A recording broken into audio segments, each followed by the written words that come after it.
The Honest Woodcutter. एक गरीब लकड़हारा झील के पास पेड़ काट रहा था। उसकी कुल्हाड़ी उसके हाथ से फिसलकर पानी में गिर गई। वह अपनी कुल्हाड़ी वापस नहीं पा सका, इसलिए वह रोने लगा। तभी झील से एक जल आत्मा प्रकट हुई और लकड़हारे से उसकी समस्या के बारे में पूछा। लकड़हारे ने उसे अपनी कुल्हाड़ी के बारे में बताया। आत्मा झील के अंदर गई और एक सोने की कुल्हाड़ी लेकर आई। उसने पूछा, क्या यह तुम्हारी कुल्हाड़ी है? लकड़हारे ने जवाब दिया, नहीं, ये मेरी कुल्हाड़ी नहीं है। वह फिर से पानी के अंदर गया और एक चांदी की कुल्हाड़ी लेकर बाहर आया। उसने पूछा, क्या यह तुम्हारी कुल्हाड़ी है? लकड़हारे ने जवाब दिया, नहीं, यह मेरी नहीं है। जल आत्मा फिर से पानी में गई और लकड़हारे की लोहे की कुल्हाड़ी लेकर बाहर आई। लकड़हारा अपनी कुल्हाड़ी देखकर बहुत खुश हुआ।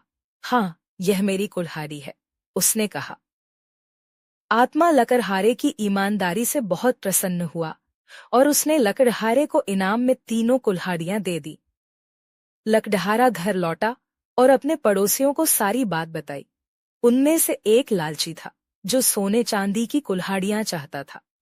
अगले दिन लालची पड़ोसी उसी झील पर गया और अपनी कुल्हाड़ी झील में फेंक दी। झील से जल आत्मा प्रकट हुई और उसके हाथ में एक सोने की कुल्हाड़ी थी। उसने उस आदमी से पूछा, क्या यह कुल्हाड़ी तुम्हारी है?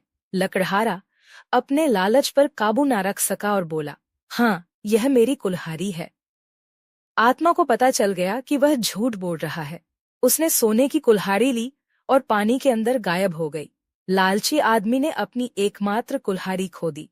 उसने अपना सबक सीख लिया था। कहानी की सीख, ईमानदारी सबसे अच्छी नीति है। Like, comment, and subscribe.